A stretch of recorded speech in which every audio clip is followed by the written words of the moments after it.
The gilt-edged wedding invitation sat on my kitchen table like a beautifully wrapped insult. My sister Victoria's elegant script highlighted every detail of her perfect day, right down to the note specifying no handmade gifts. It had been 5 years since Dad disappeared, leaving only a letter saying he had to protect his legacy. Victoria had written him off as a failed businessman who abandoned us. I knew better. "Are you really going?" my best friend Amy asked, examining the invitation. After everything Victoria did. By everything, she meant Victoria stealing my college fund, claiming Dad had given it to her before he vanished. She meant Victoria spreading rumors that I was adopted because I looked nothing like our family's superior genes. She meant 5 years of social media posts mocking my poor life choices of becoming a kindergarten teacher instead of joining her in the corporate world. "I have to go," I said quietly, wrapping the gift I'd spent 6 months making. A hand-carved wooden jewelry box with a hidden compartment. "He's watching." Amy raised an eyebrow. "Your dad?" "Emma, he's been gone for 5 years." If only she knew. The careful instructions he'd left, the cryptic messages delivered through his old lawyer, the tasks he'd set for both his daughters while he worked in secret to protect everything he'd built. Victoria's wedding to James Wellington Aya was the social event of the season. Old money marrying new ambition. At least that's how the society pages painted it. What they didn't report was how James's company, Wellington Technologies, had been quietly buying up shares of Dad's old company through shell corporations. The wedding day arrived bright and perfect, just like Victoria. I walked into the Plaza Hotel's grand ballroom, my simple blue dress a stark contrast to the designer gowns surrounding me. "Emma," Victoria's voice dripped fake sweetness. "You actually came. And, oh, you brought a gift." She held my carefully wrapped present like it might contaminate her designer wedding dress. "It's a jewelry box," I started to explain. "I carved it myself." "Of course you did," she cut me off. "Because you can't afford a real gift. Just like you can't afford a proper dress for my wedding."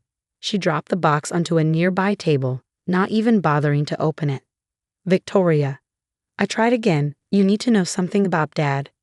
"Don't," she snapped, her mask slipping. "Don't you dare mention that coward today. He abandoned us, Emma. Left us with nothing but debt and broken promises. Well, look at me now, marrying into real wealth, real power. What do you have? A teaching job and handmade crafts." That's when James appeared, his corporate smile not quite reaching his eyes. "Darling, it's time. The shareholders are waiting." "Shareholders?" I asked innocently, though I knew exactly what was happening. "Wellington Technologies is announcing a major acquisition today," Victoria preened. "James's company is finally taking over that worthless tech firm Dad lost. Poetic justice, don't you think?" As they walked away, my phone buzzed with a message from Dad's lawyer. "It's time. The real shareholders are here." I touched the simple pendant around my neck, the key to everything Dad had planned. Victoria had no idea that her perfect wedding day was about to turn into something very different. The ballroom's crystal chandeliers sparkled as James took the stage, Victoria beaming at his side. 300 of New York's elite waited expectantly for the big announcement. "Ladies and gentlemen," James began, "today isn't just a celebration of love. It's a celebration of business triumph. Wellington Technologies is proud to announce our acquisition of Chen Innovations." Polite applause rippled through the crowd. Victoria's smile grew even wider as James continued. "This acquisition represents the final chapter of the Chen family's legacy. A legacy of failure that ends today as we transform their outdated company into something worthy of the Wellington name." I felt my hand tighten around my champagne glass. If only they knew that Dad's outdated company had secretly developed quantum computing technology that made Wellington's systems look like pocket calculators. And now James raised his glass, a toast to my beautiful bride, who helped make this acquisition possible by providing inside information about her father's company. The crowd chuckled appreciatively. Victoria practically glowed with pride at publicly admitting her betrayal of Dad's trust. That's when the ballroom doors swung open. Mr. Patterson, Dad's elderly lawyer, walked in flanked by a team of serious-looking executives. In his hands was my wooden jewelry box, the wedding gift Victoria had discarded. "I apologize for interrupting," he said, his voice carrying across the suddenly silent room. But I believe there's been a mistake about who's acquiring whom. Victoria's smile froze. What are you talking about? The key, Miss Emma, Mr. Patterson said to me. It's time. With trembling fingers, I removed my necklace and approached the wooden box. The pendant fit perfectly into a hidden lock I'd carved into the bottom. Inside wasn't jewelry. Instead, there were documents, ownership certificates, patents, and most importantly, proof that Victoria had been selling company secrets to Wellington Technologies. What is this? James demanded, stepping down from the stage. Evidence, Mr. Patterson replied calmly, of corporate espionage, insider trading, and attempted theft of proprietary technology, all documented in Miss Emma's handmade gift, which neither of you bothered to examine carefully. Victoria laughed nervously. This is ridiculous. Emma's just a teacher. She doesn't know anything about business. Doesn't she? Mr. Patterson raised an eyebrow. Then perhaps you'd like to explain these? He began displaying documents on the ballroom's giant screens. Years of secret correspondence between Victoria and Wellington Technologies, planning the hostile takeover of Chen Innovations. But as Victoria's perfect day began crumbling around her, I noticed something strange in James's expression. He didn't look shocked by the revelations. He looked, pleased. Actually, he said smoothly, we were counting on this. He pulled out his phone and pressed a single button. Suddenly, every exit in the ballroom sealed shut with heavy security doors. Did you really think, he smiled coldly, that we wouldn't have a backup plan? That's when I realized this wasn't just about acquiring Dad's company. There was something much darker going on. You see, James continued, pulling Victoria possessively to his side. We knew your father was still alive. We knew he was watching. This wedding, the acquisition announcement, it was all bait to draw him out. Victoria's perfectly made-up face showed genuine shock. What? James, what are you talking about? Oh, darling, he patted her cheek condescendingly. Did you really think I married you for love? You were useful, feeding us information about your father's company. But the real prize was always the quantum computing technology. Mr. Patterson stepped forward. The technology you'll never get your hands on. James laughed. Won't I? Right now, my teams are raiding every Chen Innovations facility worldwide. The security codes Victoria so helpfully provided give us access to everything. Those codes expired years ago, I said quietly. What? The codes Victoria sold you. Dad changed them the day he disappeared. She's been feeding you useless information for 5 years. James's corporate smile finally cracked. Impossible. Our hackers confirmed. Confirmed what they were meant to find, came a new voice from the back of the ballroom. Really, James, did you think I wouldn't protect my daughters, even from themselves?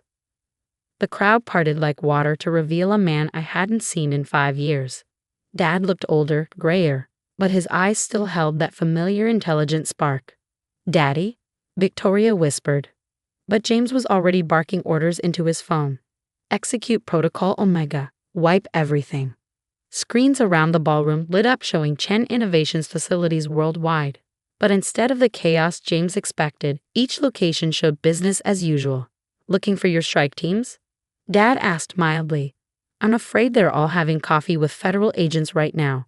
Excellent coffee, actually, from the cafe where my youngest daughter worked part-time while secretly overseeing our global security protocols. I smiled, remembering all those early mornings making lattes while monitoring the company's quantum encryption network through my ordinary laptop. James pulled out a gun. This isn't over. The quantum computing patents alone are worth billions. Victoria, tell them. Tell them where the backup servers are. But Victoria stood frozen, finally understanding how completely she'd been played. That's when the wooden jewelry box began to hum. The wooden jewelry box wasn't just a box. It was a quantum processor disguised as a wedding gift.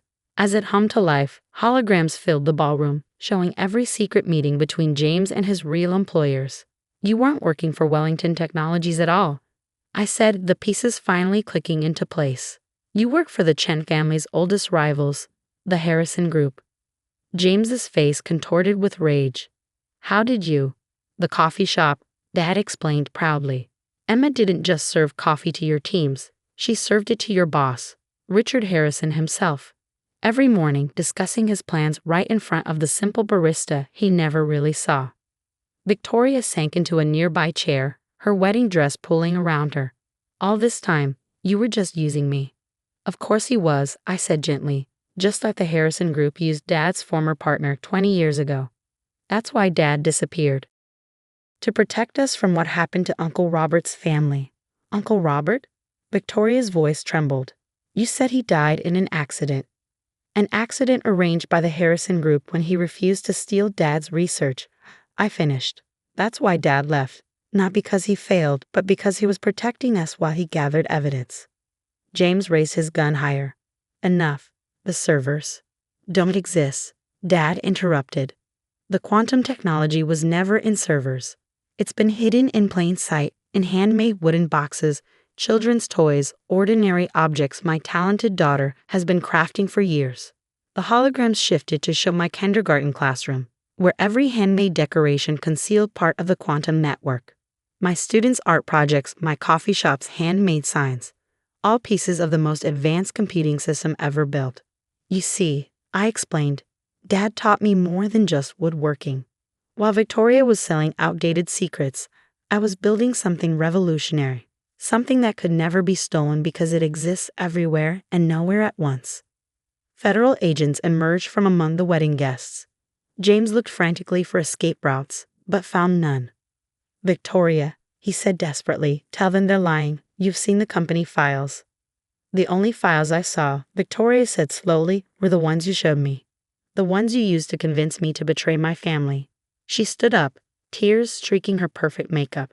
I thought I was proving I was smarter than Emma, but I was just being a fool. As agents moved to arrest James, Dad approached Victoria. I'm sorry I had to disappear, but I needed to know which daughter would choose truth over power, love over money. The real company, I added softly, was never about technology. It was about Dad's legacy, teaching us that true value isn't in what you own, but in what you create and protect. 1 year later, Chen Innovations emerged from the shadows, revolutionizing quantum computing. Victoria serves as our charitable foundation's director, using her social skills to help others instead of harming them. James and the Harrison Group faced justice for decades of corporate terrorism. The wooden jewelry box sits in our company museum, next to a simple coffee cup and a kindergarten art project, reminders that sometimes the most powerful things come in the simplest packages. And every morning, I still make coffee for our employees. Now in our own building's cafe. Because as Dad always says, the best way to protect something valuable is to love it enough to serve it. Victoria and I are finally real sisters, our bond stronger for having been tested. She still attends society events, but now she proudly shows off my handmade gifts, each one possibly containing revolutionary technology or maybe just love. Nobody knows for sure, and that's exactly how we like it. The Chin family Thanksgiving dinner sparkled with culinary pretension. Imported china gleamed while servers carried dishes that cost more than my monthly ingredient budget. My sister Elizabeth adjusted her celebrity chef jacket while Mom touched her culinary critic badge, symbols of their legitimate food world status. I checked my phone briefly as another message from my restaurant group lit up the screen. Tomorrow's Michelin announcement would shake the culinary world, but for now I quietly tasted Dad's overwrought turkey. Still working at that local place, Julia? Elizabeth's voice dripped with condescension. I tucked my phone away, thinking of the global empire about to be recognized. The restaurant is doing well. Restaurant? Mom sighed, examining her truffle-laden plate. Darling, you had an executive position waiting at the French Laundry. Your sister has 3 TV shows. And you're cooking in a neighborhood spot. Actually, I'm developing new approaches to fine dining, I corrected, watching the clock. 18 hours until the announcement. Elizabeth laughed, her diamond-studded knife catching the light. Approaches? Please. Real cuisine happens in premier kitchens. When was the last time you even served a tasting menu? Last week, actually. Though they didn't need to know it was the menu that would earn our 50th star. A real menu, Elizabeth pressed. Not some diner comfort food. I checked my watch. The final inspections had concluded yesterday. Our food speaks for itself. Of course it does, dear, Mom said with practiced condescension. But you had such potential. Elizabeth's restaurants have month-long waiting lists. At your age, I was judging international competitions. And you're still doing casual cooking. Dad seasoned his overcooked turkey. The Chin name means something in cuisine. 3 generations of culinary excellence. And you're wasting it on whatever it is you're doing. What we're doing is transforming fine dining, I replied quietly, thinking of the culinary revolution we'd created. Transforming. Elizabeth snorted. My restaurants transform cuisine every day. Real techniques, real innovation, real prestige. How many notable critics have you even served? My phone buzzed, another message about tomorrow's announcement. Everything was set. You know, Elizabeth continued, adjusting her celebrity chef scarf. I need someone to manage one of my casual concepts. Entry-level, of course, but at least it's legitimate cuisine. Thank you, but I'm satisfied with my current position. I glanced at the time. The announcement would come in exactly 12 hours. Satisfied. Mom's voice rose sharply. Chens aren't satisfied with simple food. We innovate. We create. We don't waste time on neighborhood dining. The butler approached nervously. Madam Chen, the Michelin director is asking for a statement. Tell them I'll respond later, Mom waved dismissively. We were just discussing Julia's career choices. Actually, ma'am, they're asking for Chef Julia Chen. The dining room fell silent. There must be some mistake, Elizabeth said quickly. Julia doesn't deal with Michelin. She runs a local spot. I stood slowly, placing my napkin beside the untouched turkey. Actually, I deal with them quite frequently. Especially since our restaurant group became the most acclaimed in history. Restaurant group. Mom's fork clattered onto her plate. The dining room screens suddenly came alive with breaking news. Culinary history made. Most Michelin stars ever awarded. While you were all focused on culinary fame, I continued, gathering my coat, we were revolutionizing fine dining. That local spot you mocked? It's now the most innovative restaurant empire in the world. But you work in a neighborhood place, Elizabeth whispered. Yes, building a culinary empire that just changed gastronomy forever. Now, if you'll excuse me, I have an announcement to prepare for. The food world is waiting. The press conference venue buzzed with anticipation 3 hours later. Front row seats once reserved for celebrity chefs now held critics from every major publication. Through the demonstration kitchen windows, I could see my family arriving, their faces still ashen from dinner. Chef Chen. My culinary director appeared with a tablet. The final star count is confirmed. Would you like to review before the announcement? I nodded, scanning the numbers. While they'd been chasing TV fame, we'd been quietly revolutionizing gastronomy. Every late night in our local spot had advanced cuisine beyond what they deemed possible. Dad entered first, his signature turkey recipe suddenly seeming amateur. Elizabeth followed, her TV shows suddenly insignificant against our global impact. Mom clutched her critics' credentials, her influence in culinary circles about to undergo a seismic shift. Let's begin, I announced, taking the demonstration stage, a position Elizabeth had claimed would always elude me. Today marks a new era in fine dining. The screens behind me lit up with our achievements. Dad's face tightened as he recognized innovative techniques he'd dismissed as basic cooking years ago. This isn't just another star count, I continued. It's a complete reimagining of how restaurants operate. Elizabeth shifted uncomfortably as my next slide showed our global reach. Traditional fine dining versus our new approach. The numbers were unprecedented.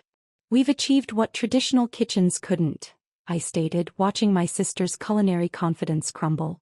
More importantly, we've made exceptional cuisine accessible while maintaining excellence. Mom's perfectly manicured hands trembled. How many times had she bragged about her exclusive restaurant reviews? Furthermore, I continued, we're implementing our culinary philosophy worldwide. Every restaurant, every kitchen will operate under our new approach. Dad touched his chef's apron nervously. He knew what this meant. This naturally changes the culinary landscape, I announced. The traditional approach of pretentious dining is obsolete. We've democratized gastronomy. But fine dining has always. Elizabeth started. Been exclusive and unapproachable? I finished. That ends today. Our restaurants serve more guests than all major establishments combined. The critics and the culinary world watching via live stream nodded in understanding. They'd tasted the results. Questions? I asked, knowing there would be many. Dad raised his hand slowly, his culinary authority visibly diminishing. The cooking techniques are fully documented, I cut in. Every innovation, every approach, every creation verified by Michelin worldwide. Elizabeth's face flushed. You can't possibly have built this from a neighborhood restaurant. You're just a chef who revolutionized fine dining, I corrected. The food speaks for itself, Elizabeth. We're more innovative than anything your TV shows have ever showcased. Mom found her voice. But the Chin culinary legacy will be stronger than ever, I assured her. Just not in the way you imagined.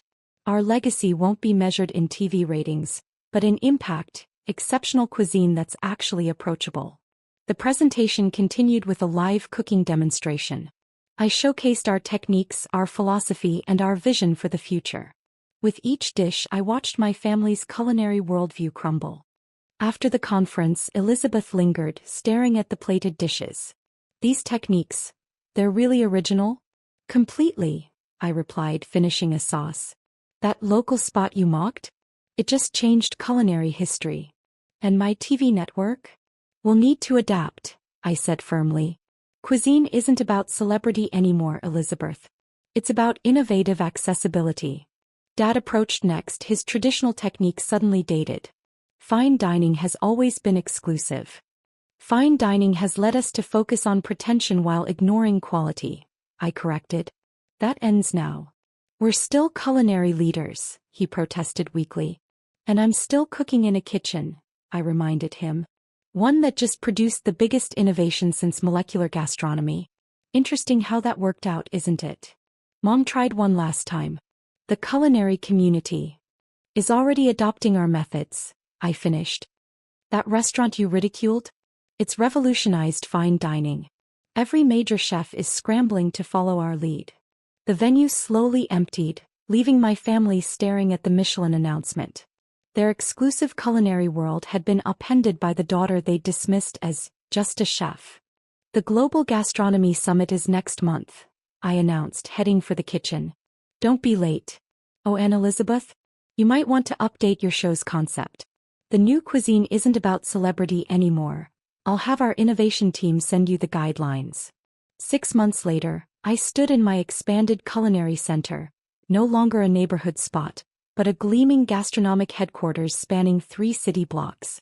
The space that had once been mocked as local dining now housed the world's most innovative chefs, all focused on revolutionizing fine cuisine. My phone buzzed. Another message from Elizabeth, her 15th this week. Like the others, it could wait. Family dynamics had become secondary to transforming global gastronomy. Chef Chin, my innovation director, appeared in the test kitchen. The global impact data is in. Guest satisfaction has increased 200% across all locations. I nodded, reviewing the holographic menu displays before me. Traditional fine dining was rapidly becoming obsolete. The neighborhood spot had proven what I'd known all along: exceptional cuisine could be both innovative and accessible. Also, she added, your sister's production company requested another meeting about our culinary methods. Of course they did. Since the announcement, Elizabeth had been desperately trying to align her shows with our philosophy. Her celebrity chef status now seemed dated compared to our innovative approach. Schedule them for next month, I decided, after we launch the next evolution in dining experience. The door opened, admitting Mom in her newly acquired culinary consultant outfit. Julia, darling, these creations are extraordinary.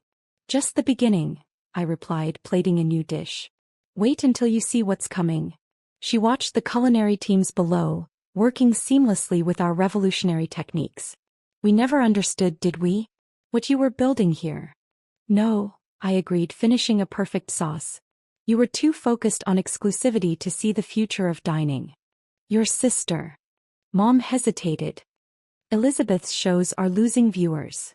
Change is difficult, I acknowledged, especially when you've built your brand on an outdated model. But she's welcome to join our innovation program. The intercom pulsed. Chef Chin, the World Culinary Congress is ready for your keynote. In the demonstration theater, My family sat among industry leaders and gastronomic pioneers. Elizabeth looked uncomfortable in her visitor's badge, a far cry from her former celebrity status. Dad kept adjusting his apron, still processing how his local chef daughter had transformed modern cuisine. "Let's begin," I announced, taking center stage. Today's topic: democratizing fine dining. The space filled with live demonstrations from kitchens worldwide, showing the unprecedented success of our innovative approach. "As you can see," I continued, "traditional culinary hierarchies were holding us back. By prioritizing accessibility over exclusivity, we've achieved what generations of chefs couldn't." Elizabeth stopped taking notes, her TV achievements suddenly seeming insignificant. Dad's hands trembled as innovation after innovation showed traditional approaches becoming culinarily irrelevant. "Next quarter," I announced, "we launched the Global Culinary Initiative, bringing our methods to kitchens worldwide." Mom's composure cracked. She'd always called my cooking too simple. "Questions?" I asked. Silence until Elizabeth raised her hand. "Your techniques, will you teach me?" I saw her arrogance fade. "Of course," I said. "Innovation means sharing and improving." My team smiled at the irony. After the Congress, Dad lingered. "Julia, your work is greater than our whole family's history." "That's why it's accessible," I replied. "Cuisine is about impact, not exclusivity." That night I watched my chefs prepare the next breakthrough. Our local spot had become a global beacon. My phone buzzed. "Chin Method transforms global gastronomy." I remembered Elizabeth sneering, "Cooking in a diner." Now that diner had redefined fine dining. Tomorrow brought more. Tonight I enjoyed the view of a kitchen that had changed everything.